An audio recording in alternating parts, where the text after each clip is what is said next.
Bom, agora, né, estamos gravando oficialmente, né, eu acabei de apresentar para vocês, então, o professor Mário Lúcio Garcês Calil. Professor, é uma honra, a palavra está com o senhor. Muito boa noite. Muito obrigado, boa noite, professor Albino, querido amigo, querido irmão de caminhada acadêmica aí já há muitos anos, né? Não podemos falar quantos, mas agradeço imensamente pelo convite, como sempre, né? Já não é a primeira vez que estou aqui junto à Unipar para falar um pouco, para deixar um pouquinho as pessoas com mais dúvidas do que respostas, como sempre, né? Bom, a nossa apresentação hoje vai se relacionar à questão da extrajudicialização, no que concerne efetivamente ao foro extrajudicial, né? Especificamente a atividade extrajudicial, basicamente em duas vertentes, em três vertentes principais: em relação ao notariado, em relação ao registro de imóveis e, por final, em relação ao tabelionato de protesto, que é o objeto final, e que é aquilo que tem a possibilidade, no momento, de dar o grande salto qualitativo, de ser, de fato, algo disruptivo em relação à extrajudicialização, né, a ser, de fato, um ponto de mutação com a perspectiva da execução extrajudicial por dívida, né, diferentemente de outros procedimentos que já temos atualmente, especialmente no registro de imóveis, com o auxílio do tabelionato de notas. Bom, eu preciso fazer um esclarecimento antes que, de maneira alguma, a perspectiva da extrajudicialização coloca em xeque a competência ou a efetividade do Poder Judiciário brasileiro, de maneira alguma.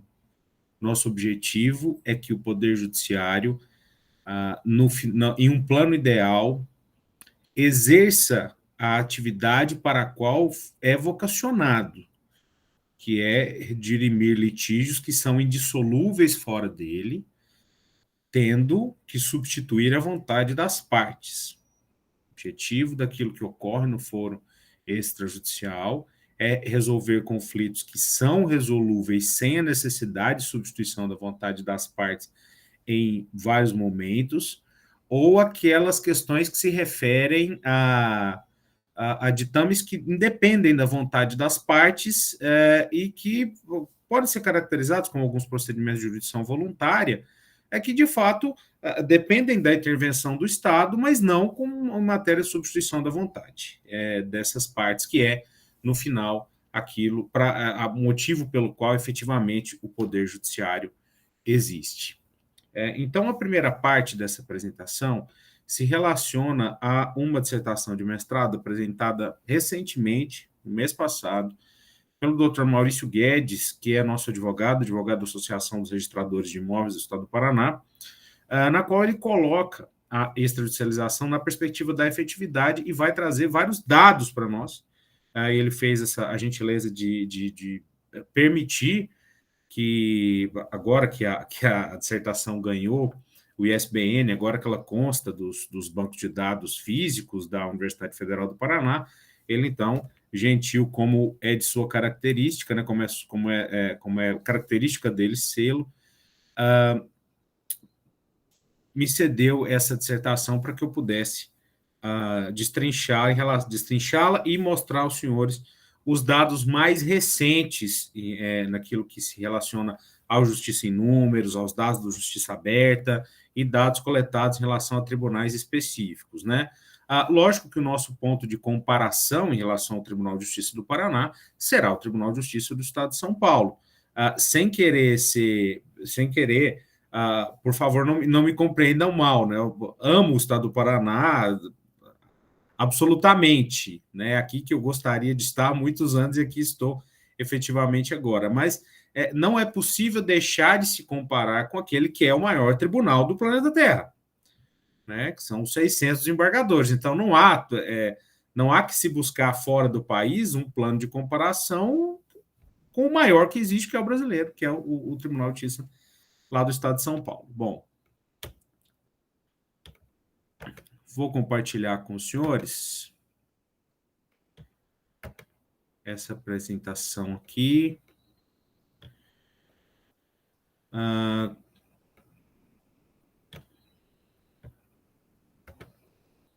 Conseguem ver? Sim, Mário, já está. Ouvem-me? Sim, tudo certo. Maravilha. Eu não ouço o Albino, não sei por quê. Quer testar agora, Albino, para ver se... Tá me ouvindo? Tá me ouvindo? Agora sim. Então tá. Estou te ouvindo. Tudo Tá. certinho. Agora certinho. Bom, vamos lá. A primeira parte dessa apresentação... Primeiro, a desjudicialização em evidência, o exemplo da execução extrajudicial, em relação às suas diversas vertentes, tá? Mas especificamente para chegarmos ao final, para falarmos da execução extrajudicial por dívida e de suas perspectivas. Bom, a primeira parte, primeiramente a gente vai apresentar algumas estatísticas, só para os senhores terem alguma ideia, todas tiradas de fato dessa dissertação que eu acabo de mencionar, tá? Bom, no ano base de 2021, 27,7 milhões de novos processos, 19,1 milhões de ações ajuizadas pela primeira vez, 27,9 milhões de processos baixados, 77,3 milhões de processos ativos. Já dá para perceber que entram mais processos por ano do que são baixados no Poder Judiciário. É só por essa primeira estatística. Bom, média de 1.588 processos julgados por ano por magistrado, por dia 6,3 processos. Ou seja, os juízes são heróis, né? Você vai sentenciar ou julgar 6,3 processos por dia, e isso contando dias não úteis. Isso não só se relaciona a dias úteis, mas isso é uma média de todos os dias do ano. 6,3 processos por dia. De fato, é uma atividade heróica, atividade hercúlea. Bom, tempo de baixa de um processo de conhecimento de 1 ano e 10 meses. Execução 3 anos e 8 meses. Execução em segundo grau e superiores 11 meses. Tempo de duração média dos processos na inteireza 4 anos e 7 meses.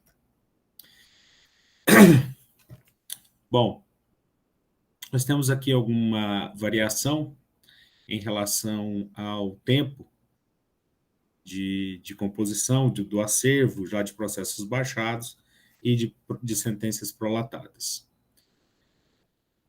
Temos aqui um pequeno gráfico de novos casos e processos baixados até 2021.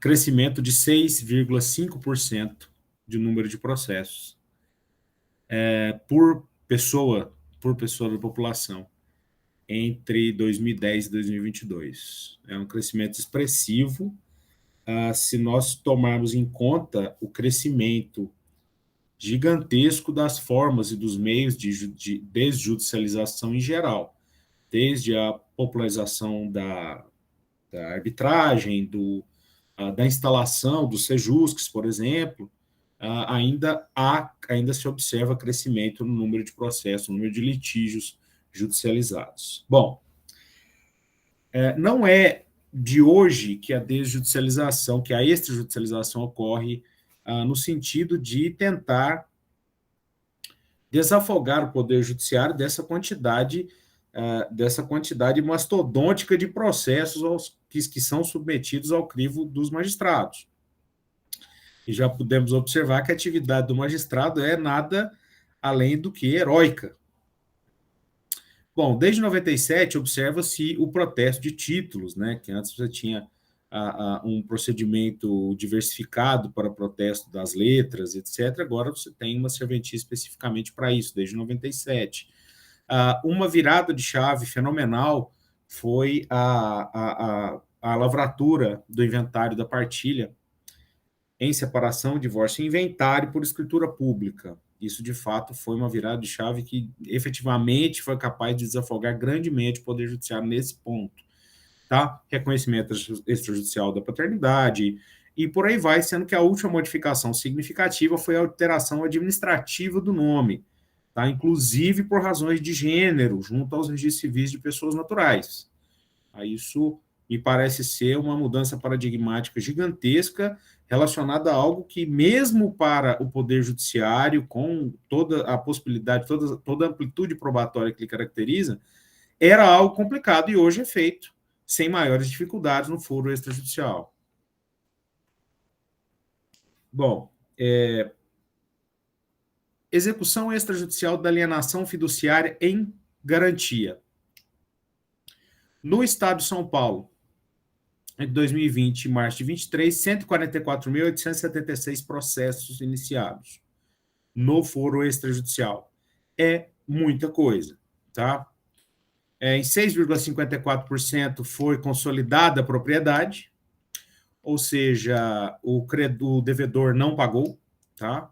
Vamos falar mais à frente sobre esse procedimento, sobre a alienação fiduciária de bem imóvel, para os senhores que eventualmente não conheçam esse procedimento.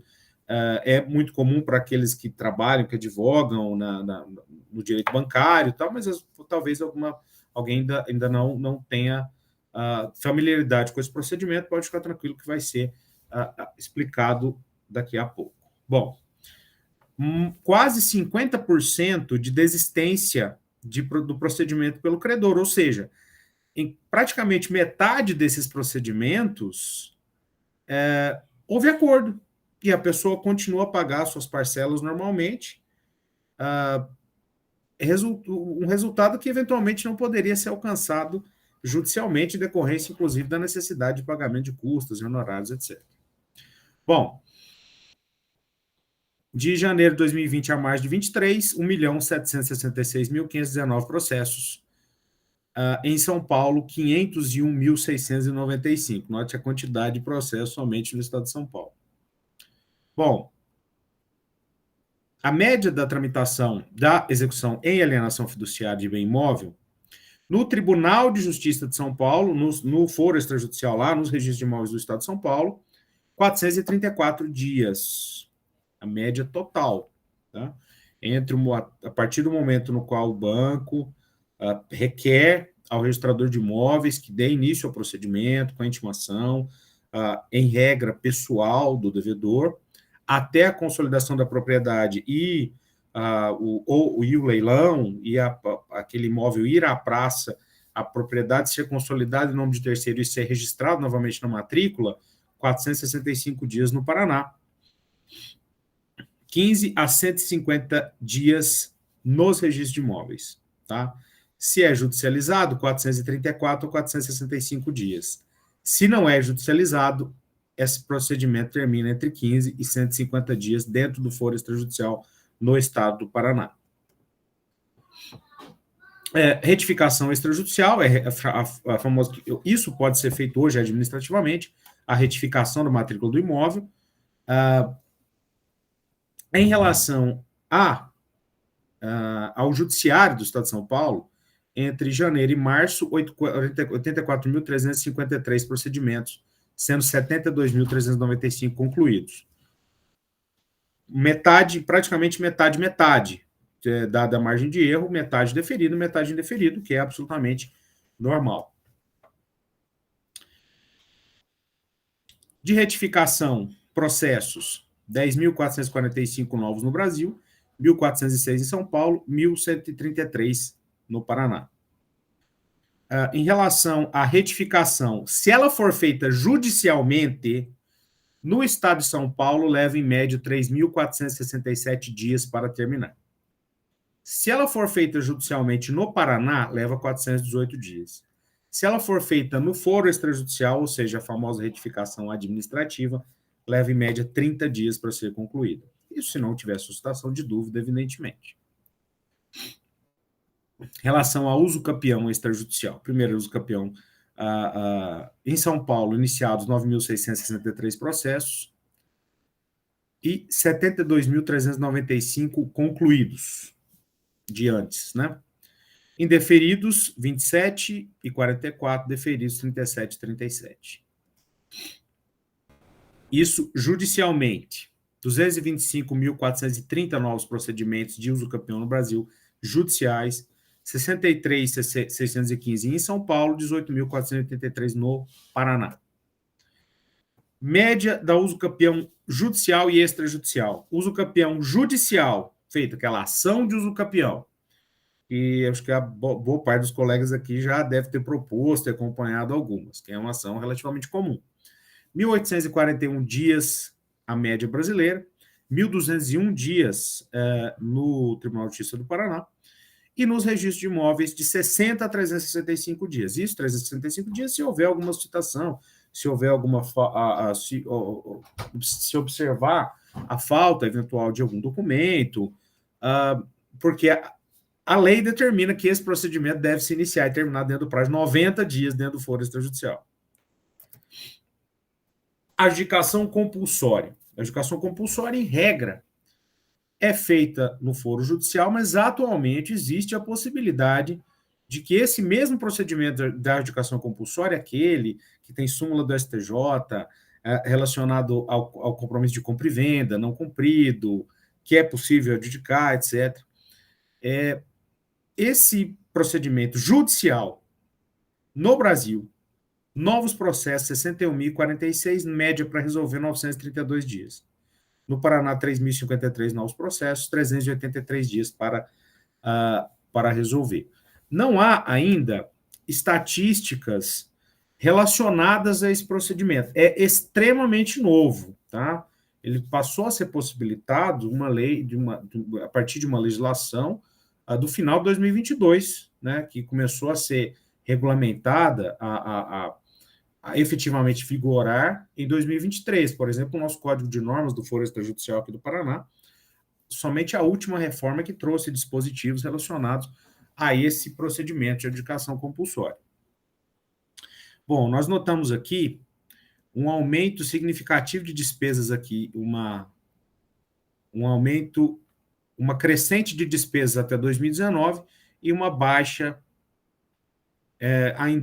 ainda pequena entre 2020 e 2021. Dr. Maurício, por exemplo, atribui essa baixa nos gastos do Poder Judiciário à pandemia e às novas formas, à nova adaptação a qual o Poder Judiciário teve que se submeter para superar os tempos de pandemia, né? Bom,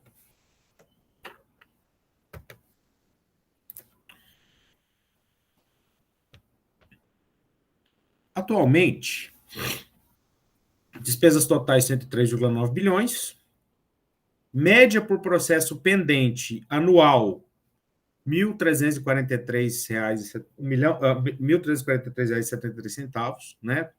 Despesa média, isso não é um ponto, é uma vírgula, perdão. Ou seja, o processo ainda pendente ainda gasta isso por ano. Custo médio de processo por habitante, R$ 489,91, é altíssimo, né? E a despesa média por processo novo, do início ao fim, R$ 3.754 por processo. É, de fato, extremamente alto. Bom, no último triênio, 23.159.151 procedimentos extrajudiciais praticados no último triênio. 31,1 bilhões de reais, 10,3 bilhões ao ano, com base no custo de cada processo pendente. É a economia que se projeta ainda em relação à extrajudicialização. 6.531.805 procedimentos resultantes da extrajudicialização em 2021. 8,7 bilhões de despesas com estrutura do Poder Judiciário para atendimento da demanda adicional. Economia. Bom, passamos dessa parte estatística, vamos falar efetivamente da extrajudicialização e das suas vantagens que são observadas especialmente aqui no Brasil. Bom, há alguns anos, no ano de 2015, foi iniciada, começou a circular, começou a tramitar no Congresso Nacional, a partir da Câmara dos Deputados, um projeto de emenda constitucional de número 108, tá? Esse projeto de emenda buscava acrescentar um inciso 79 ao artigo 5º da Constituição, que afirmaria que o Estado estimulará a adoção de métodos extrajudiciais de solução de conflitos. Tá? Essa metodologia se baseava naquilo que o direito comparado, especialmente nos Estados Unidos, chama de um modelo multiportas, né, justamente voltado a entregar cada demanda ao seu foro prioritário, ao seu foro natural. Ou seja, uma demanda criminal, evidentemente que não pode ser entregue ao foro extrajudicial. Isso é absolutamente impossível. Não pode ser entregue também a uma corte criminal um procedimento relacionado a uma adjudicação compulsória de um bem imóvel. Tá? Esse sistema, portanto, dividindo as especialidades de acordo com a necessidade de cada demanda, é o que foi intuído pelo professor Frank Sander em uma conferência em 1976 na Faculdade de Harvard, na Faculdade de Direito de Harvard. Tá? A partir disso, essa ideia começou a se espalhar em 2015, esse projeto de emenda constitucional acabou, infelizmente, pelo decurso do prazo, pela mudança da legislatura, por cair esse projeto, mas ainda há esperança de que ele volte a tramitar, mas porém com outro número, né? É um sistema que disponibiliza opções de solução de conflitos alternativas ao Poder Judiciário. Nós temos hoje, já dentro do Poder Judiciário, várias alternativas como essa, né? Desde 95 temos os juizados especiais, temos a lei de arbitragem, de 97, e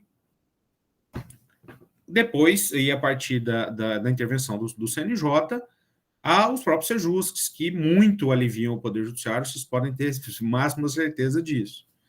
Só que a ideia desse projeto era que isso passasse a constar da Constituição como um direito autoaplicável, como um direito fundamental aplicável de imediato.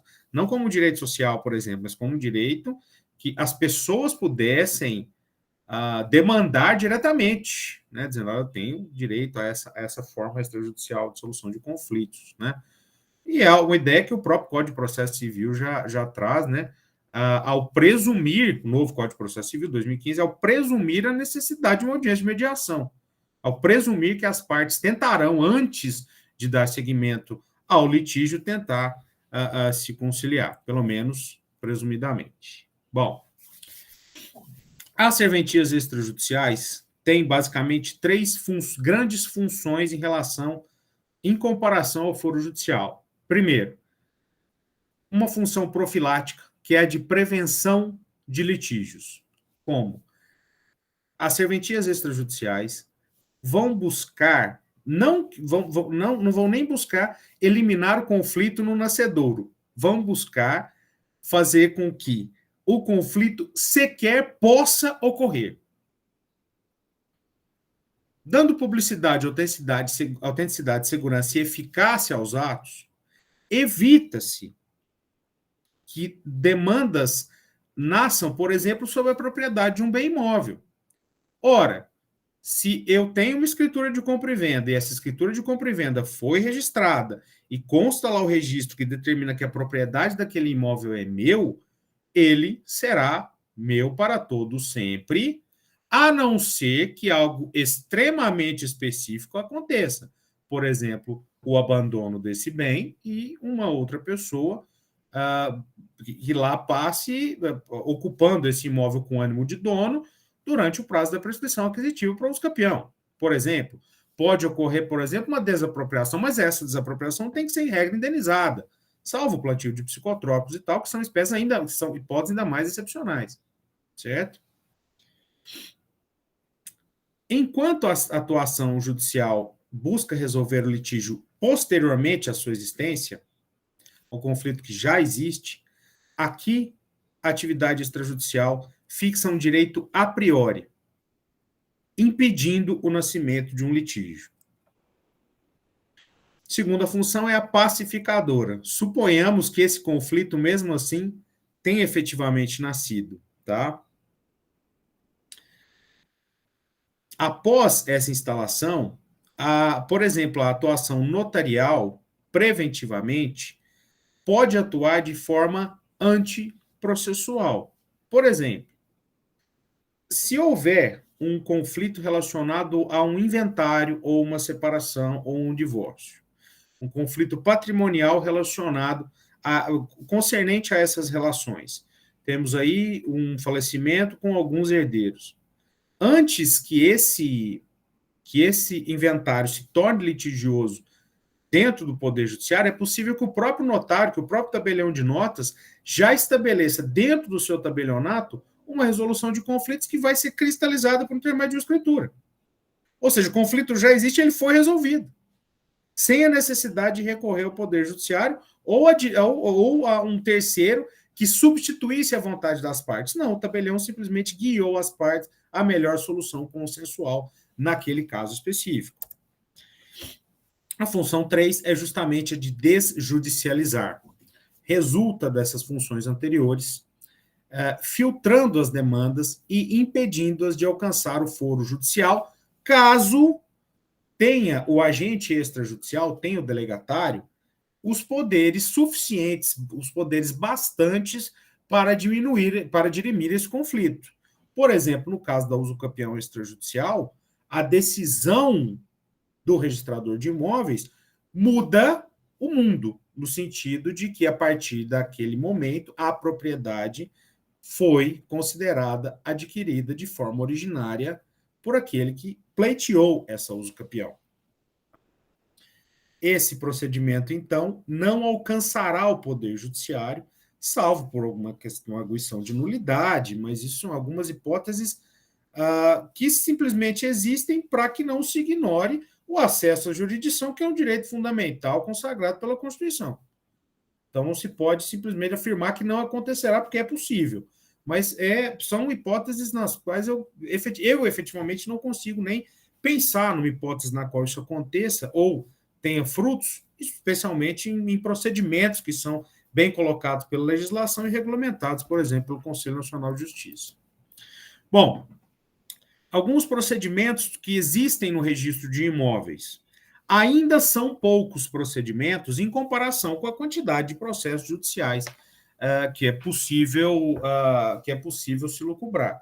Né? Há processos de conhecimentos mais diversos, há um número gigantesco de ações judiciais possíveis, de procedimentos especiais, tanto no foro civil comum quanto no foro coletivo. É quase infinito, né? Afora ações inominadas e tal. Em relação aos registros de imóveis, ainda há poucos procedimentos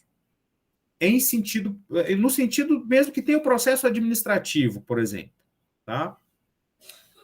Apesar de serem poucos, já demonstram um impacto significativo naqueles números que nós demonstramos lá na primeira parte.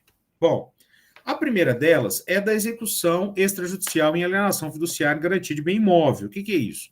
Nós sabemos que a alienação fiduciária é o contrato por intermédio do qual uma pessoa transfere a propriedade de forma resolúvel do seu bem imóvel ao credor fiduciário, geralmente é uma instituição bancária, tá? Geralmente, nada impede que não seja, tá? Seja uma pessoa qualquer.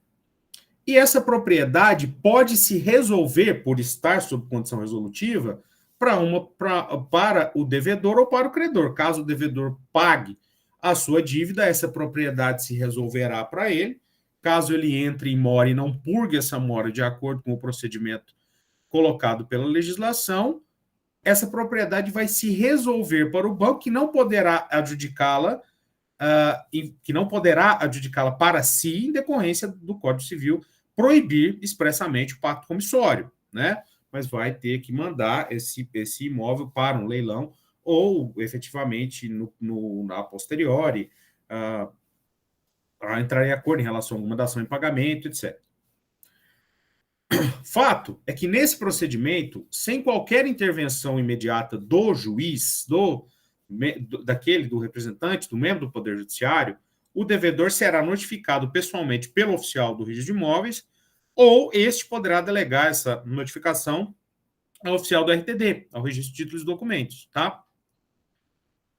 Nesse caso aqui, no momento no qual o credor, o banco, em regra, credor, vai requerer, tem que demonstrar que o contrato de acordo com o contrato, esse devedor já se encontra em mora, inclusive enviando planilha atualizada demonstrando o valor do débito. Notificado o devedor, ele pode pagar ao credor, banco em regra, ou ao ofício de registro de imóveis. Se não se conseguir intimá-lo pessoalmente, então a intimação por editais, hoje feita de forma exclusivamente virtual por intermédio do site registradores.org, tá? Que é do ONR, né, que é o nosso órgão de administração do registro eletrônico. É possível atualmente, desde 2017, inclusive a intimação por hora certa. O registrador de imóveis tem o poder, inclusive, de intimar por hora certa ou utilizar aqueles procedimentos de intimação ficta que constam lá do Código de Processo Civil, tá?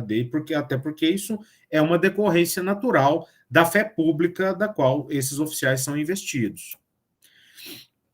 Após 120 dias da certidão, sem providências para consolidação da propriedade, ou seja, o banco não passou este banco para a sua propriedade para que ele pudesse, então, efetuar o seu leilão, esse processo será extinto, tá? No caso dos fundos de arrendamento residencial, desses fundos monetários para habitação, inclusive Minha Casa Minha Vida, essa consolidação tem que ocorrer em 45 dias e não em 120, tá? Caso o fiduciante devedor efetivamente pagar, esse dinheiro será entregue ao credor no prazo de 3 dias, retomando a alienação fiduciária, retornando esse contrato de compra e venda ao seu ritmo normal. Bom, o segundo é o uso campeão extrajudicial. Bom, nós sabemos que a uso campeão é um procedimento muito caro ao ordenamento jurídico brasileiro, inclusive tem várias modalidades, né? Você pode citar o uso campeão ordinário, o uso campeão extraordinário, o uso campeão constitucional, rural e urbana, você pode citar a famosa uso campeão tabular também.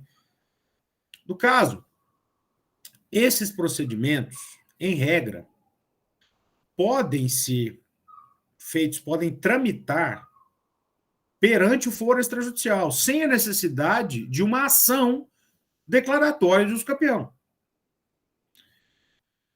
Funciona esse procedimento a partir de uma ata notarial.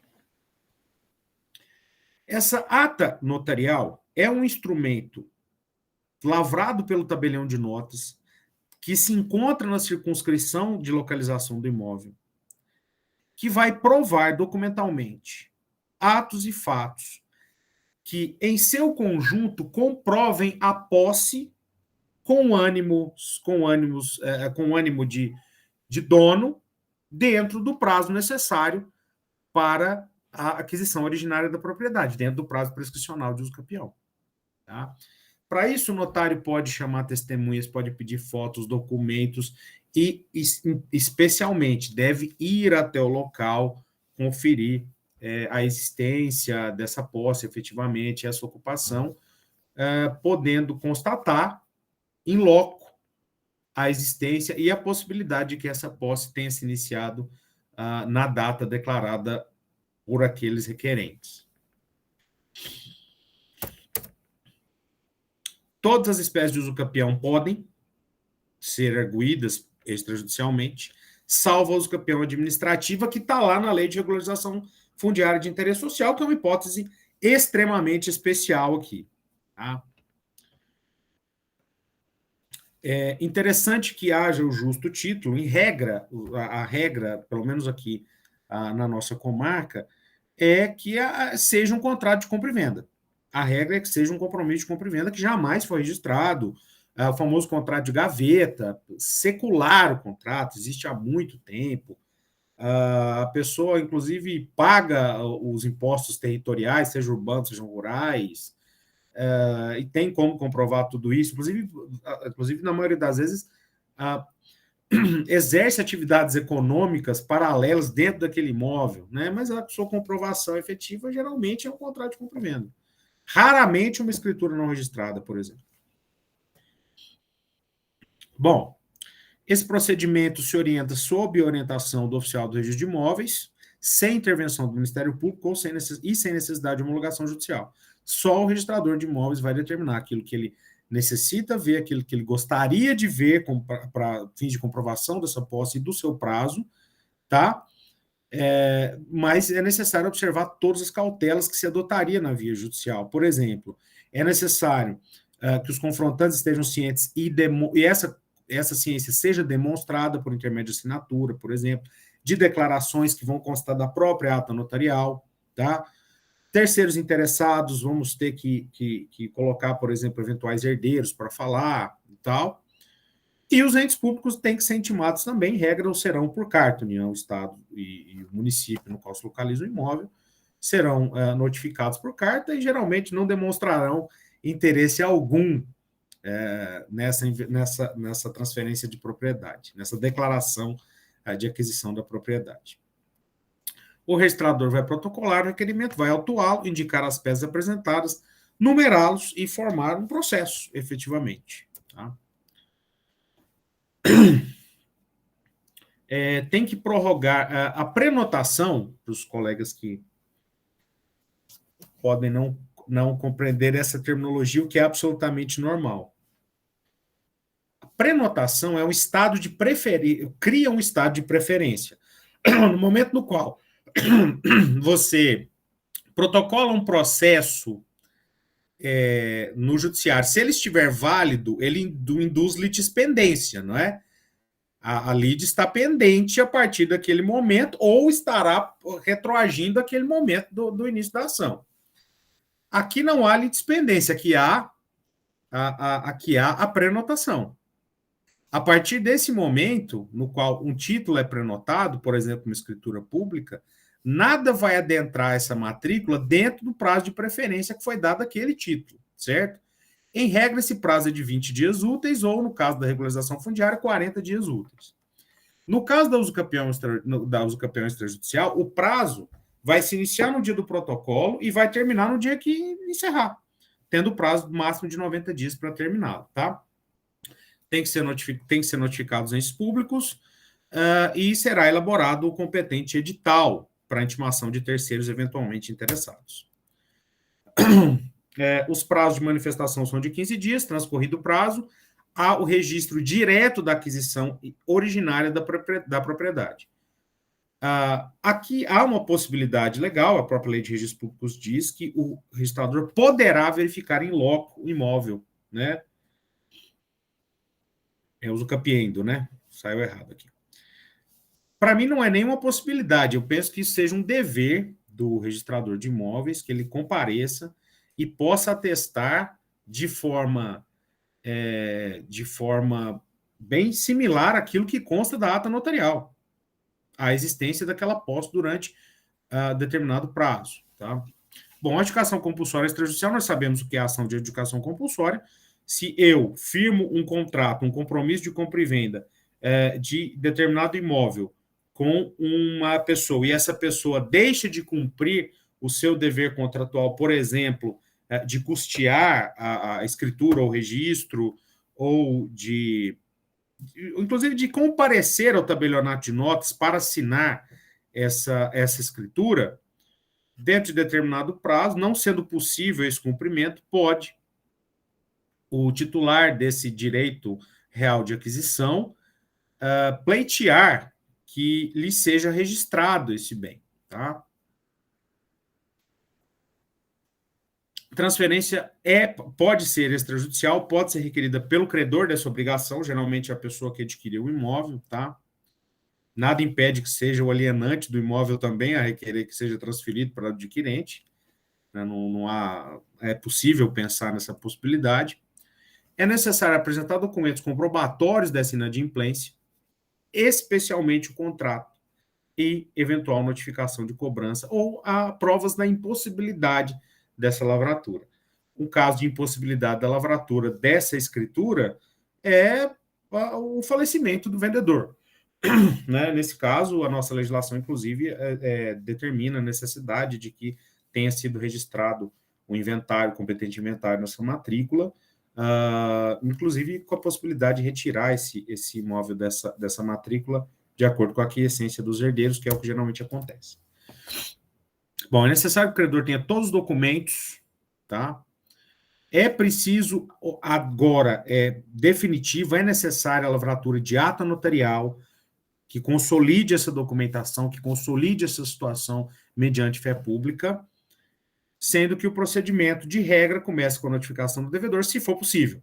Se não for, né, é necessário que o requerente comprove a impossibilidade da sua notificação. Bom, a retificação administrativa é a retificação imobiliária em relação à matrícula, né? Logo que em 2004, com a Lei 10.931, eu estava no último ano da graduação, e lá nos era dito pelos advogados antigos que aquilo era um absurdo, que a OAB estava calada, porque havia acabado e se encerrado, não existia mais a famosa e antes lucrativa ação de retificação diária, né? O Albino se lembra disso aí, né? A ação de retificação diária era a menina dos olhos dos grandes escritórios, né? Porque geralmente se conseguia um acréscimo diário em grandes propriedades rurais muito grandes, se cobrava seus honorários de acordo com o acréscimo, tal. E o pessoal começou a reclamar bastante. A gente sabe que isso não se justifica nada, porque é possível você, né, cobrar esses honorários de advogado por um procedimento que vai ser muito mais rápido ultimamente, né? Bom, para que seja retificado esse imóvel, geralmente essa retificação ocorre no momento que há dúvida acerca dos limites do imóvel, tá? Ou há algum problema no qual a matrícula não identifique o lugar desse imóvel no mundo, o lugar real. Não há o chamado princípio do espelho, como os ingleses chamam, né? A matrícula deve espelhar a realidade. Se há alguma distorção no que concerne essa relação, cabe, então, uma ação de retificação, uma retificação administrativa, a retificação pode ser administrativa ou pode ser judicial, mas altamente recomendável que seja administrativa, tá? Basta requerimento com justificativa e a atuação de um engenheiro.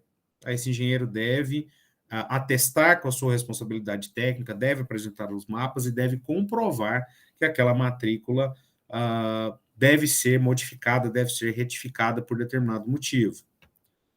E, especialmente, deve comprovar que não há ação correndo, não há ação, não há litispendência em relação ao foro judicial. Necessária a planta, memorial descritivo, a aprovação do município, prazo de validade em regra é 180 dias, né? A ART, carta ou declaração de anuência dos confrontantes, em regra com firma reconhecida, tá?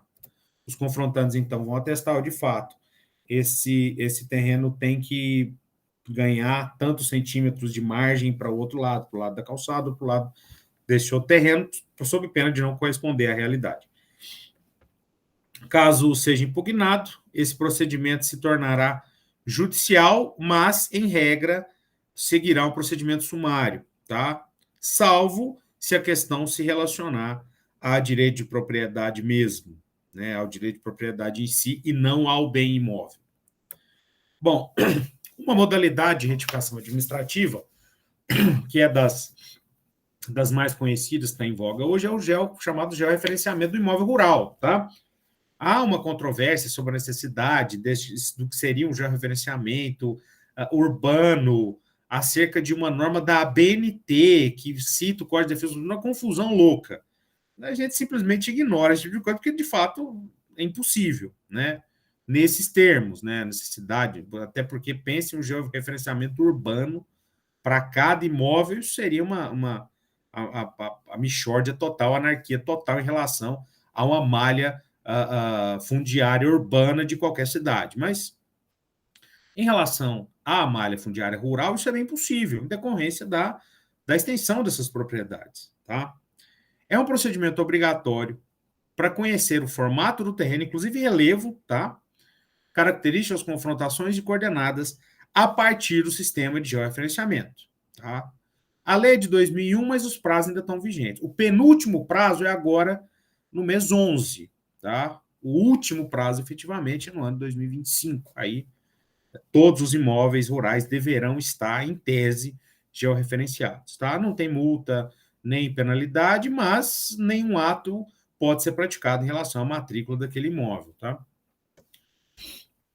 Ou seja, a propriedade pode se desvalorizar pela confusão ocasionada com a malha fundiária daquele imóvel lá, tá? Por meio de levantamento topográfico, é necessário um engenheiro. O GEO coleta os dados para identificação do imóvel e realizado em duas grandes etapas em relação aos imóveis rurais. Primeiro, identifica e reconhece os limites do imóvel, que é a primeira parte. Depois, mediante a análise criteriosa da documentação do imóvel e dos terrenos vizinhos, faz-se o levantamento de campo. É o que se chama de fotogrametria, tá?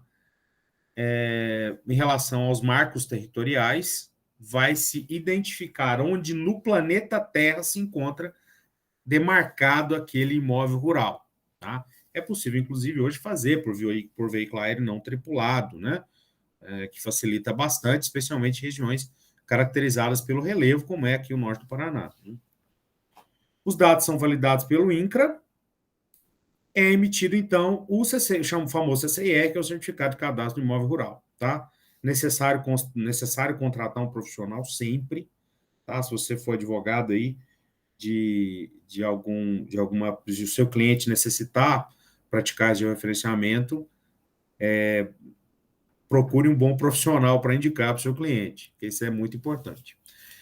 Por último, desses procedimentos, que não é dos mais famosos, é a execução extrajudicial da hipoteca, tá? Em regra, a hipoteca vai ser executada judicialmente junto com a dívida, né? Eu tenho determinada dívida, essa dívida vai ser executada, eu vou mencionar ali que eu tenho uma hipoteca garantindo essa dívida e relacionada especificamente àquele bem imóvel, tá? A lei que determina a possibilidade de que essa execução possa ser extrajudicial é de 1966, e o Supremo Tribunal Federal já decidiu que é plenamente compatível com a Constituição de 88, tá?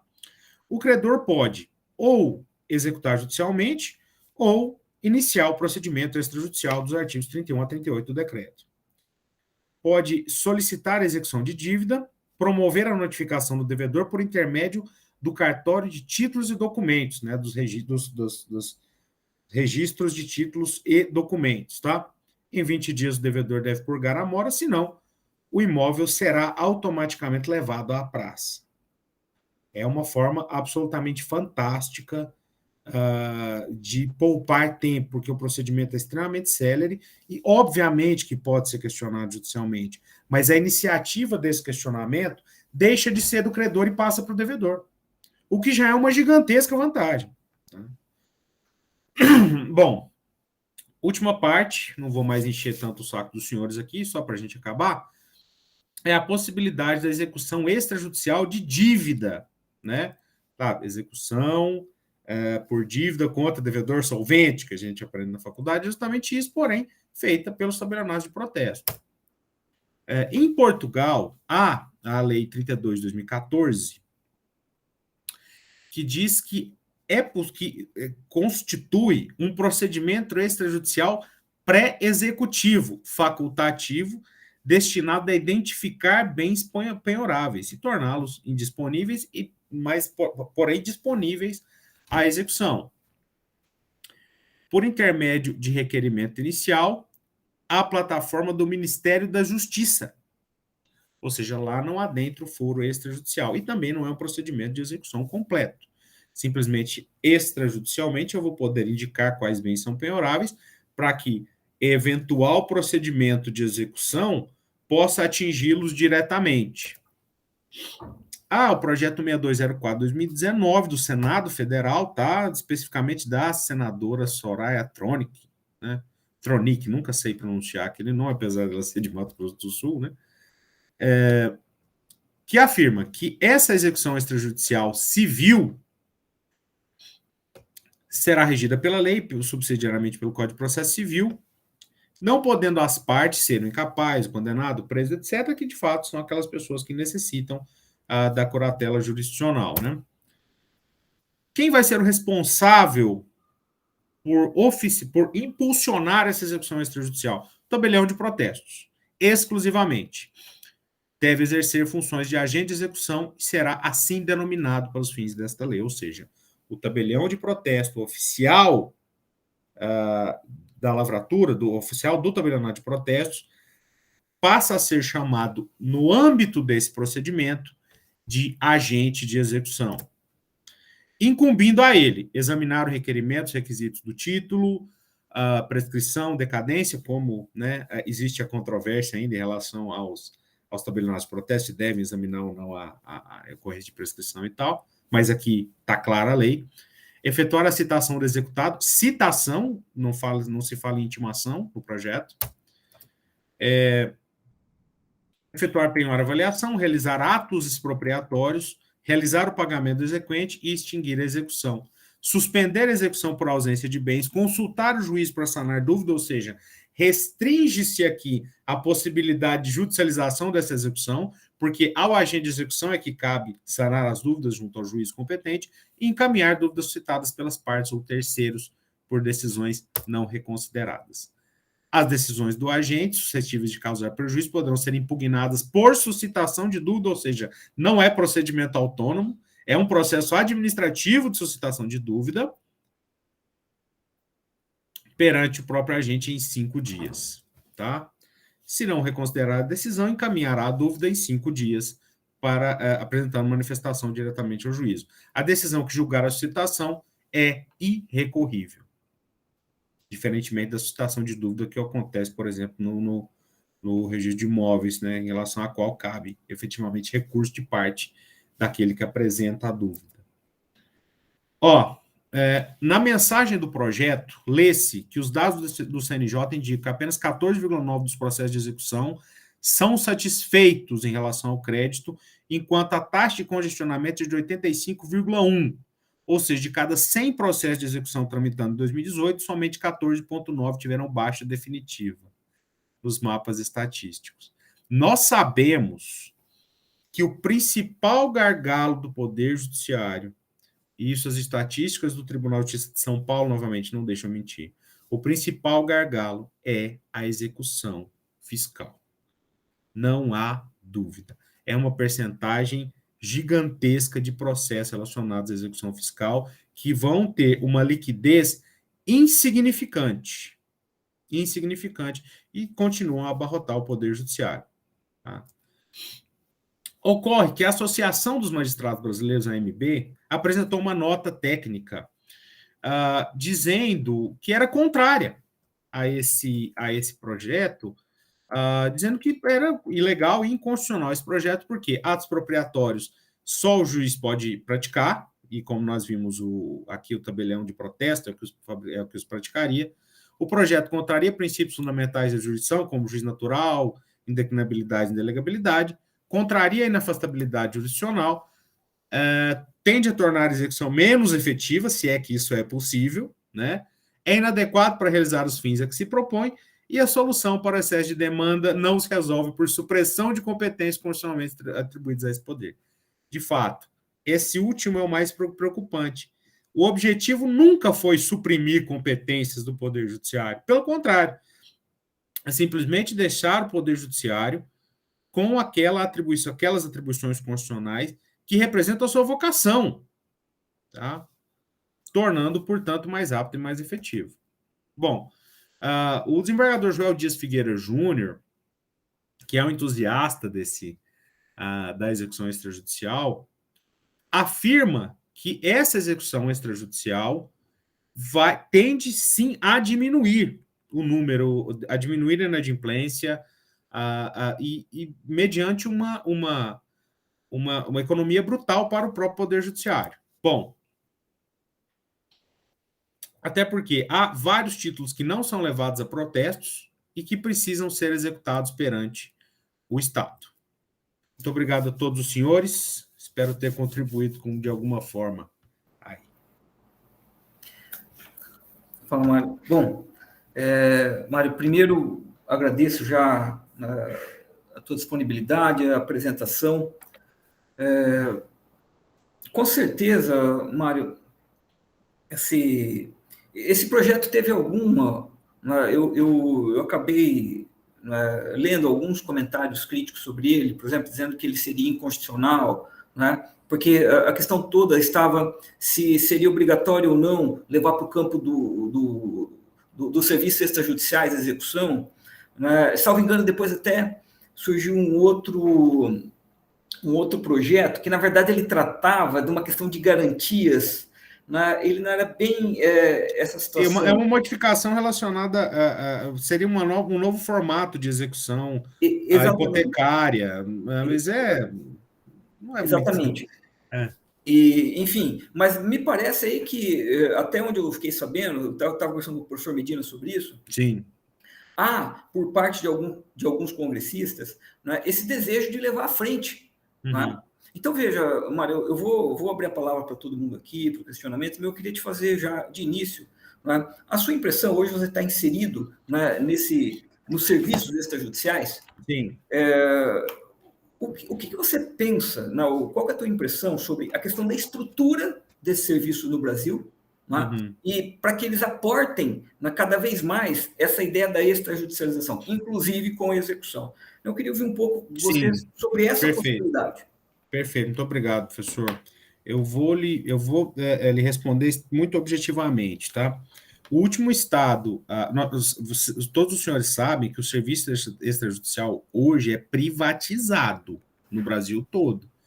Eu não sou um servidor público, eu sou um delegado de um serviço público. Respondo, inclusive, como pessoa física, contrato no meu CPF, pago imposto de renda pessoa física, sou um particular que trabalha para o Poder Judiciário, certo? O último estado a efetivamente privatizar o extrajudicial foi o estado da Bahia. Antes da privatização, uma certidão de nascimento podia demorar de 3 a 6 meses para sair. Hoje demora minutos. O nosso prazo para entregar a certidão pelo sistema hoje, uma certidão de matrícula pelo sistema integrado, pelo site registradores, é 4 horas. Tá? E eu garanto que eu entrego bem antes. Ou seja, em matéria de estrutura, estamos, e se nós não estivermos preparados, nós vamos ter que nos preparar. Essa informatização que aconteceu recentemente, lógico que eu entrei depois desse grande processo de informatização, da necessidade da aquisição de servidores, com redundância para gravar, digitalização de todo o acervo e tal, eu não peguei essa parte sofrida do extrajudicial, eu entrei depois. Mas, de fato, foi algo extremamente revolucionário que aconteceu de uma hora para outra. O desafio que eu tenho que enfrentar daqui para frente é o processo eletrônico.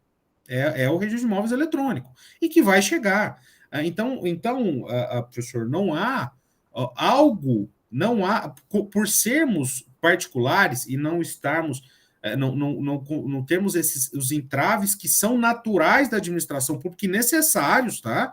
Por exemplo, a necessidade de submissão à lei de licitação, absolutamente necessária, mas é um entrave que nós não temos, né?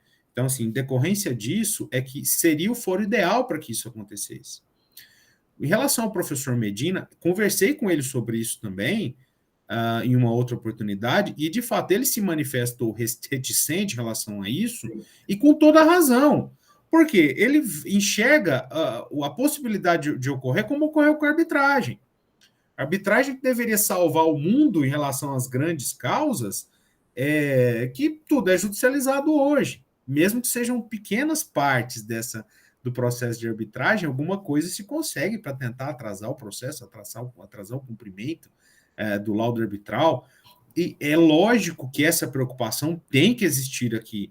Só que, existir em relação ao processo judicial lá a judicialização lá quando surgiu a lei da alienação fiduciária, que o processo passou a ser extrajudicial. E está dando tudo certo. Hoje não se fala mais em judicializar, a não ser casos escabrosos. Logo, eu penso que o próximo passo seja passar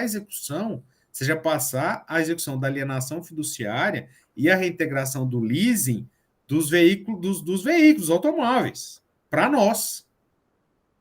Delegacia já não faz mais transferência, quem faz é o tabelionato de notas, certo? Então, assim, quanto mais se jogar para nós, nós temos que nos adaptar. Não é uma questão de vontade, de concordar ou não. É obrigatório. Ou seja, estamos num foro no qual a adaptação é essencial para a continuidade do próprio serviço. Não tem conversa. Ou faz. Tá? Entendi. Não penso também que seja um serviço sem defeitos, lógico, tem os seus gargalos, tem os seus problemas, e também não é a panaceia, não é a solução para todos os problemas. Por favor, não me entendam mal. Sim. Mas é uma solução presente para uma série de problemas, uma solução possível presente para uma série de problemas que se nos apresentam agora. Tá? Alguém levantou a mão aí. O José Adelar. José Adelar, está com você a palavra, por favor. Obrigado. Boa noite, professor. Muito obrigado pelas suas considerações. Professor, me surgiu uma dúvida aqui. Me perdoe se a minha pergunta parece um pouco ingênua, mas é que, na verdade, eu não domino a temática, para mim é deveras um assunto novo. Tá? Nas impugnações do devedor, como a impenhorabilidade do bem, ela vai ser direcionada ao próprio tabelião de protesto. Né? Sim. A parte adversa, caso esteja resignada, ela vai ter que interpor recurso ao Poder Judiciário. Não necessariamente. Dentro do prazo de 5 dias, ela pode falar ao próprio oficial, que é a própria agente de execução, afirmando que não se trata de bem impenhorável. Né? A gente tem, por exemplo, uma dúvida agora no STJ em relação àquela percentagem de 30% do salário, né? Que foi decidido agora, foi e não foi decidido aquele troço lá, né? Nós vamos colocar, olha, vem o devedor e afirma, olha, isso aí que você tentou sequestrar da minha conta é impenhorável. Vem o credor e diz, não é porque está dentro dos 30%, por exemplo. Quem vai decidir essas questões inicialmente é o agente da execução. Caso essas pessoas restem resignadas, essa dúvida será encaminhada ao juiz corregedor, que então vai saná-la. Isso, daí a minha pergunta, então, nessa continuação, essa decisão do juiz corregedor, ela tem natureza administrativa ou jurisdicional? Administrativa. Há quem diga que é uma decisão que tem natureza mista. Eu penso que a decisão mista, no caso da dúvida, seja a decisão de eventual apelação que vai chegar lá na Corregedoria Geral de Justiça. Para mim, essa decisão tem natureza administrativa e é, sim, judicialmente questionável. É irrecorrível no âmbito administrativo, mas porque é um direito fundamental. Só que a lei deve trazer elementos que digam, a lei deve trazer possibilidades nas quais o juiz, num caso desse, possa indeferir de pronta inicial. Para mim é a melhor alternativa. Olha, se todos os requisitos foram cumpridos, está aqui, essa listinha está cumprida, esse sujeito só está querendo atrasar a execução. Ou seja, eu vou indeferir de pronto e acaba com essa história aí. Deveria ser assim, pelo menos na minha opinião. Okay, obrigado, professor. Disponha sempre, que é isso. Isabela levantou a mão. Por favor. Tudo bem, Isabela? Tá no silencioso, Isabela. Cadê a Isabela que eu não estou vendo? Está mutada ali. Pronto? Agora sim? Tudo bem, Isabela? Pode Boa falar, noite, querida. tudo Boa bem, noite. senhor? Tudo bem? Tudo bem também. Professor, primeiro, muito obrigada pela exposição. Eu sou alguém apaixonado pela execução, então é um assunto que me interessa bastante. E eu sou bastante receosa com esse projeto, porque o processo de execução, ele parece, de certa forma, muito simples, mas ele traz 1 milhão de problemas. Perfeito. E muitos desses problemas, eles não podem ser previstos em abstrato. Assim, na prática, a gente vê que cada dia surge um bem diferente, uma impenhorabilidade diferente, uma discussão diferente. São problemas muito específicos, ímpares. Então, assim, a gente vê que a lei não consegue prever, que cada caso é um caso, cada decisão é uma decisão. E justamente por isso, a gente vai muito para o tribunal nas execuções. Cada execução tem 1 milhão de agravos de instrumento. Uhum. E aí uma das minhas inquietações com relação a isso é o fato de constar que a decisão do juiz da suscitação de dúvida, por exemplo, ela ser irrecorrível. Isso não violaria o duplo grau de jurisdição, por exemplo? Não vai acabar causando uma confusão nessas questões que não tem uma previsão específica na lei, justamente porque a lei não consegue alcançar 100% da realidade? me parece que fica uma questão um pouco frágil, um pouco complicada. Não sei como que o professor enxerga isso. Obrigado, Isabela. Esse é o principal problema dessa possibilidade de lei, né? Nós sabemos atualmente que eu sou registrador de imóveis em Astorga, né? Cidade de Chitãozinho, Chororó.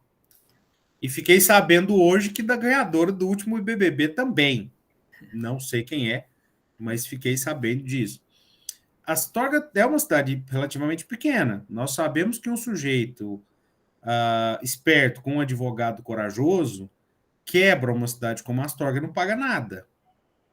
A gente sabe disso, né? E já aconteceu, inclusive.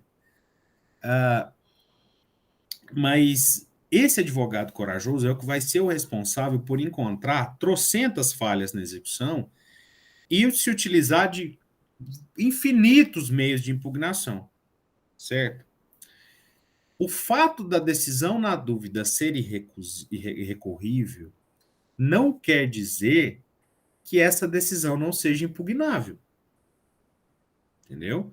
Não será impugnável por meio de eventual recurso, mas nada impede uma ação de conhecimento, nada impede uma exceção que seja protocolo, nada impede, certo? Não é o caso de se abrir mão desse direito fundamental de acesso à jurisdição, isso é impossível. E essa é a principal dúvida da lei, essa é a principal questão colocada, inclusive, pelo professor Medina. Não vai adiantar nada para a gente acelerar se a gente vai ter um monte de ações que poderiam ser resolvidas em uma ação de execução, mesmo que ela dure 200 anos. Certo? Mas em relação a isso, não há problema, porque há algumas dúvidas que são, de fato, irrecorríveis no próprio foro extrajudicial. Isso é exceção para nós, mas não é inédito ter uma situação, um procedimento administrativo irrecorrível. Mas nenhum processo que seja irrecorrível administrativamente pode deixa de existir em relação a ele a possibilidade da sua impugnação judicial. Certo? Mas é isso que a gente precisa resolver urgente para poder tocar esse projeto para frente. Olha, Isabela, eu te entendo plenamente, mas é algo que eu penso que você possa estar extremamente equivocado, mas eu penso que seja algo que a gente precisa começar a aceitar, porque vai acontecer. Não é amanhã, não é ano que vem, não é isso. De repente, não, mas vai acontecer. Que vai haver extrajudicialização dessa execução, eu não tenho dúvida, porque o judiciário não tem mais como suportar, especialmente a execução fiscal. Note só, a partir de 2018, eu não me lembro o ano, passou a ser possível o protesto de certidão de dívida ativa, certo? O que isso diminuiu de execução fiscal não é brincadeira. Agora, você pensa se essa execução pudesse ser feita extrajudicialmente por um agente só, que puder negociar, porque hoje é possível, a própria legislação sobre mediação afirma que as câmaras de mediação podem diminuir, inclusive, o valor de tributo, de multa. Isso é fantástico. Passa esses poderes lá para o tabelião. Vamos resolver esse negócio todo aí.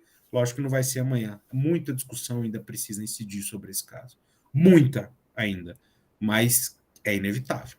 Futuro próximo, você já vai estar ali. Você, como advogado, já vai estar brigando não com o juiz, mas com o tabelião de protesto. Pode esperar. Pode falar, Fabiola. Olá, boa noite, tudo bem? Tudo bom? Um prazer estar aqui com você, com vocês. Obrigado. Bom, esse tema é bem interessante, né? Porque me remeteu aqui ao que eu trabalho ultimamente no Núcleo de Prática Jurídica da UEMS, e lá nós estamos tentando implantar um Sejusc. Mas como mais um projeto, como o seu, como esse, né, no caso, é bem difícil, né? Então, a gente podia começar ao contrário. Primeiro a gente faz, vê se dá certo. E aí veio, então, a situação que a gente vive lá. A gente tenta, pelo menos, fazer com que atualmente, né, previsto, essas maneiras extrajudiciais, né, como inventário, divórcio, fossem realmente bem aceitas, né, e aplicadas. E lá, como a gente recebe assistidos de baixa, né, renda, a gente precisa da gratuidade. E muitas vezes a gente esbarra aí nesse privatizado de vocês, porque a gente não consegue a isenção dos emolumentos. A gente tem que judicializar. Então, desjudicializar nesse caso fica muito difícil, porque 200, 300 reais às vezes é muita coisa para uma pessoa. Na hora que a gente tenta fazer até uma vaquinha, assim, sabe, de tão pouco. Eu entendo plenamente. Bom, e aí, o que você diz sobre essa justiça? Eu te digo que eu solucionei seu problema agora. Bom, eu fui professor da mesma universidade que você por 16 anos. Uau! Tá? Eu também fui coordenador de um núcleo de prática na referida universidade. Eu sei que não é fácil. Eu sei que essa reitoria, especialmente essa aí, não gosta muito da gente, do pessoal do direito. Não pode, agora eu posso falar, não estou aí mais. Você não pode. Bom, em relação a alguns atos que são gratuitos, porque a própria Constituição diz. Por exemplo, certidões. A primeira certidão de casamento, nascimento, é grátis. Não tem conversa, são questões constitucionais. Há questões legais, que inclusive já foi levantado pelo Supremo, se trata de isenção heterônoma, se é constitucional. Não, o Supremo disse, olha, é tudo constitucional, vocês, né, vai se lascar e faz. A principal delas é para pessoa de baixa renda, certo? Eu não sei como é que está acontecendo isso aí. Mas ao invés de você você propor a ação toda para o juiz, basta você propor um alvarazinho para o juiz, falando para ele determinar a gratuidade, provando que a pessoa não tem condição de pagar. Acabou, todo o problema acabou. Judicialmente, olha, tá aqui, ó, quero um alvará, excelência, determina aqui pro tabelionato de notas que não tá querendo fazer de graça não, tá? Eu não sei, eu tenho muito medo de juiz, eu faço tudo que aparece lá, é grátis, eu faço. Não quero nem saber, nem pergunta, eu faço. Por quê? Porque tem que fazer. É parte do trabalho, é parte da missão. Ah, mas como é que... A gente fica bravo, assim como você, certamente, advogado de núcleo deve ficar, quando você sabe que o cara desce de um carrão para ser atendido no núcleo de próximo, você está de brincadeira. Você está brincando comigo. É que já aconteceu comigo algumas vezes. Então, você tem que correr com o cara de lá. Você tá brincando. Você quer que eu tome um processo da OAB, inclusive, né? Então, não. Nesse caso aí, comprovou, pode comprovar judicialmente. Outra, converse com o tabelião, converse. Olha, a gente vai ter que trazer casos aqui, é rápido, vamos ver o que a gente faz para agilizar e tal. É tudo questão de conversar. Tá? Até porque a tabela de Mato Grosso do Sul é boa. O pessoal ganha bem. Aqui é ruim. Aqui não é tão bom. O Mato Grosso do Sul dá certo. Legal, obrigada pela ideia, né? Eu vou começar a aplicar lá. Obrigada. Disponha. Pessoal, mais alguém? O professor Mário, eu vi que agora, acho que dia 30 de agosto, o CNJ, né, emitiu 2 provimentos, o 149 e o 150, que é até... Porque, eu vou falar porque eu tô... uma aluna minha estava fazendo uma pesquisa, escreveu os livros expandidos para apresentar aqui na Unipar, e ela me mandou essa semana, professor, fiz o resumo tal, e era uma discussão sobre o provimento 63, que foi alterado pelo 83, que é a questão da sócio-efetividade. Eu falei, deixa eu dar uma olhada. Eu falei, olha, não é por nada não, mas foi revogado esses 2 provimentos. Ela não acredita. Nós vamos ter que reformar aqui, porque ela vai ter que apresentar semana que vem. E o protocolo em relação ao número de pais, né, de pais, de mães e tal, e virou uma confusão, é verdade. O último foi o Código Nacional, né, do Foro Extrajudicial, que mudou muita coisa, que era só para compilar e mudou um monte. O 140, o provimento 149 é realmente o Código Nacional do Foro Extrajudicial. É o Código Nacional, é isso mesmo. E o 150 é da adjudicação compulsória. Exato, que assim, nós já temos aqui no Estado, mas agora tem um regulamento geral para adjudicação compulsória pelo CNJ, que, como eu disse, né, em relação a atualizar, havia dúvida sobre a necessidade de ato notarial, agora já não existe mais. Tem que ter ato notarial, sim, não dá para iniciar direto no registro de imóveis, tem que passar pelo tabelionato para fazer a ata. Mas é assim, todo dia tem coisa, cara. Hoje, por exemplo, a gente ficou sabendo que não dá mais para exigir certidão negativa tributária, não é mais para exigir. Não, porque é liminar, aí não sabe se exige, se deixa de exigir, se... Estamos tocando, irmão. É assim, a vida é assim. Aqui da corregedoria nossa aqui, então. Não, o CNJ julgou um negócio lá e falou, não pode, você pode exigir em tais... Mas, assim, inclusive certidão negativa tem arquivo próprio. Agora, você vai alimentar esse arquivo como? Né? Então, assim, com essas coisas, a gente não questiona, a gente lida. Sim. Entendeu? Aparece, vai lidando. Aconteceu isso? Não, beleza. Vamos para a associação, o que a associação diz, o que a corregedoria diz, vamos resolver esse problema e continuar e tocar para frente. O serviço não pode parar. Está lá no artigo 6º da Lei do Serviço Público, né? O serviço público é ininterrupto, é contínuo, não pode parar. E nós também não. Tem que dar um jeito de continuar. Por isso que eu penso que seja o melhor foro para isso.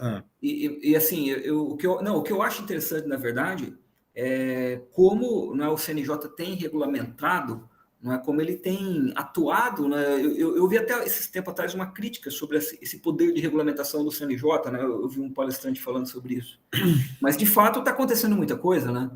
Sim, porque, na verdade, o 236 da Constituição diz que a nossa regulamentação será feita pelos tribunais e não pelo CNJ, só que a própria Constituição diz que a regulamentação pelo CNJ, a própria Constituição diz que é algo natural, mas não há uma referência expressa à regulação, à regulamentação geral da atuação do foro extrajudicial. Mas, vou te falar minha opinião, muito melhor o CNJ falar para todo mundo do que cada um ir para um lado. Pois é. Muito melhor. Interessante.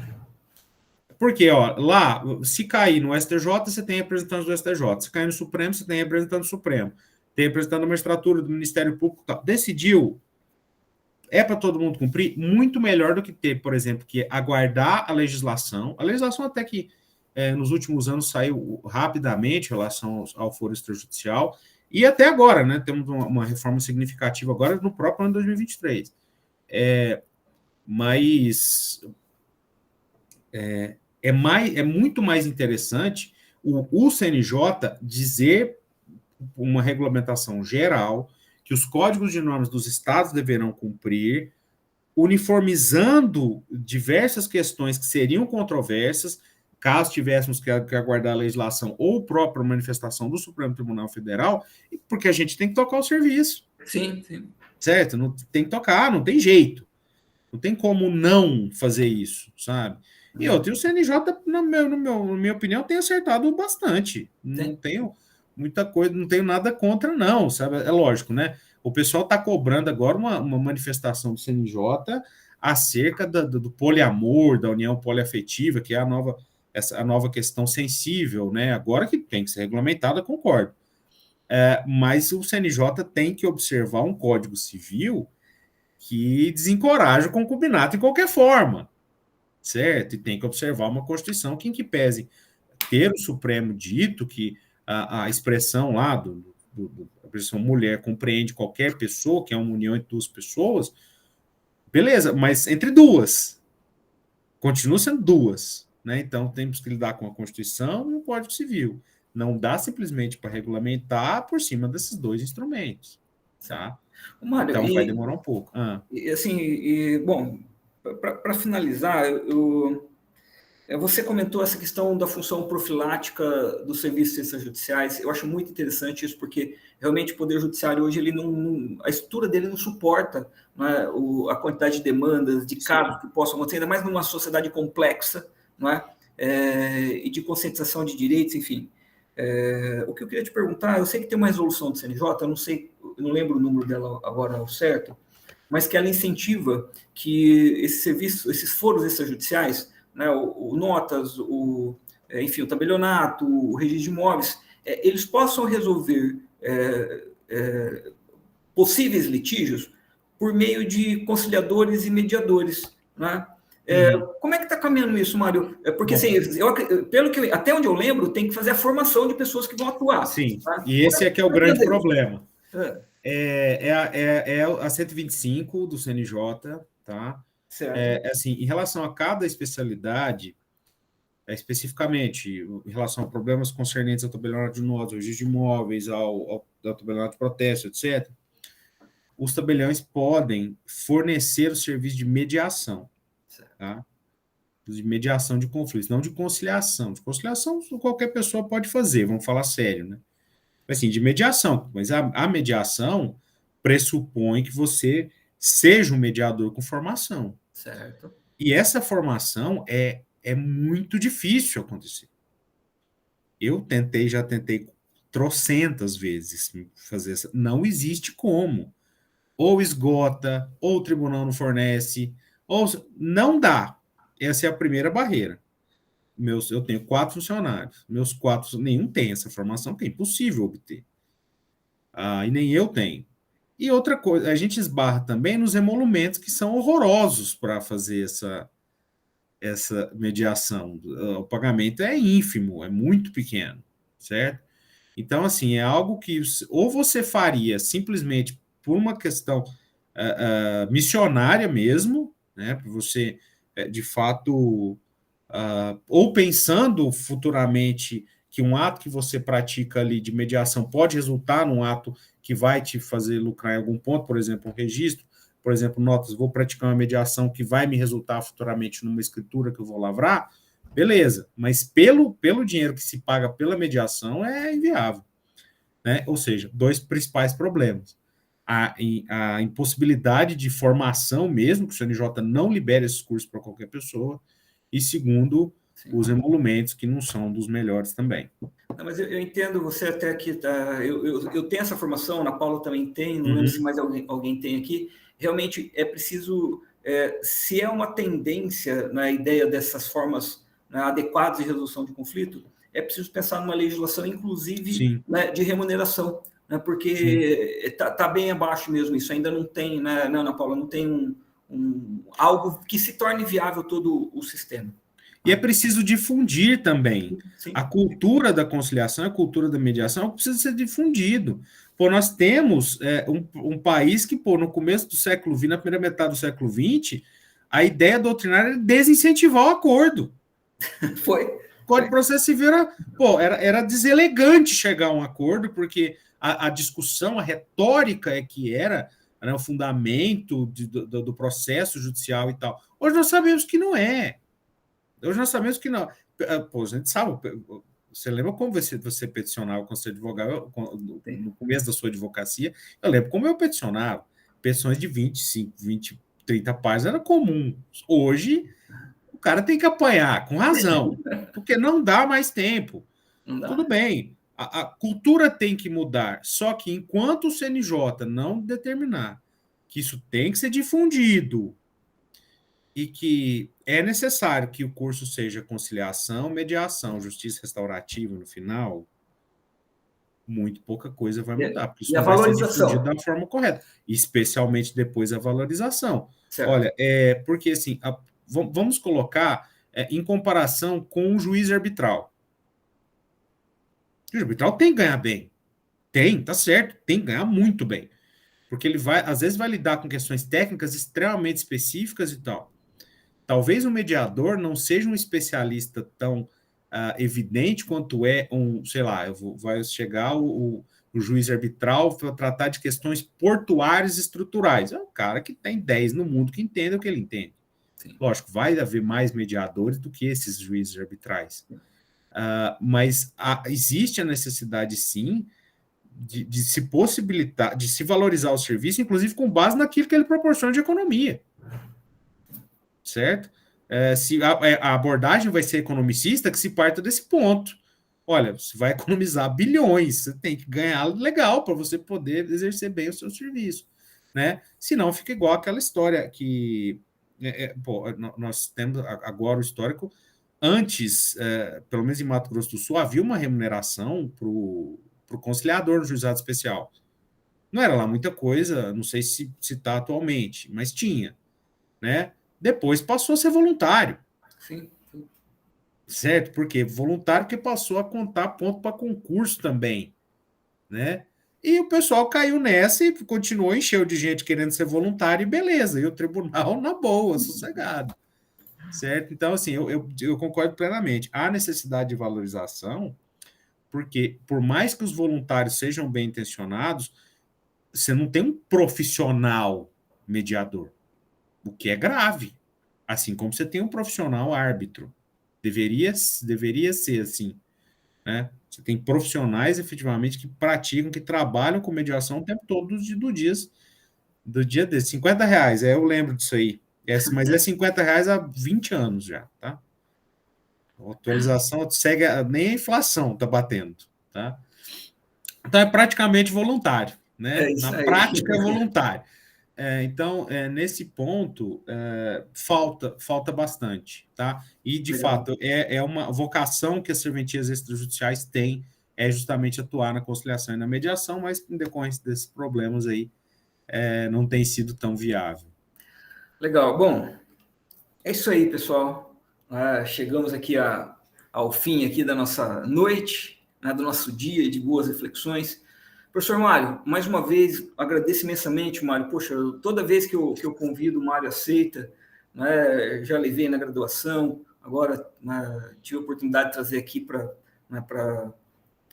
enfim, para as nossas pesquisas. Novamente, então, agradeço. Tenho certeza que tudo que você falou vai ser considerado aqui, né, nas nossas pesquisas, né, vai servir como referência, né, e eu tenho certeza que deu boas ideias aqui também, né? Sempre acho que esse é o ponto importante, levantar, né, esses questionamentos, para que a gente tome referências e façamos uma condução adequada das nossas pesquisas.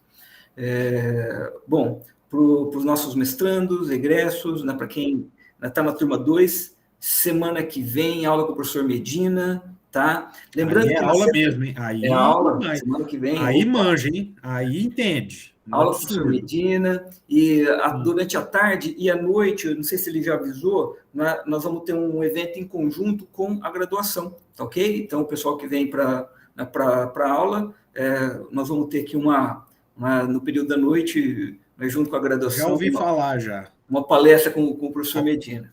Não, já ouvi falar também. Parece que tem semana jurídica aí também, né? Tem. Pessoal... Robão me falou agora, Oi? O Robão me falou agora. Ah, tá. Falou agora aqui. Maravilha. Atenção, pesquisas, conversas com orientadores, não é? Os meus orientantes que fogem, apesar que o pessoal está me procurando bastante aqui, não é? Produção, publicação. Vamos lá, pessoal. Uma boa noite a todos. Muito obrigado pela participação. Espero que vocês tenham gostado e que tenham aproveitado o nosso momento. Mário, um abraço. Muito obrigado a todos, viu? Obrigado pela oportunidade. Boa noite a todos. Boa noite, professor. Tchau, bom final de semana. Boa noite. Tchau, professor. Até mais.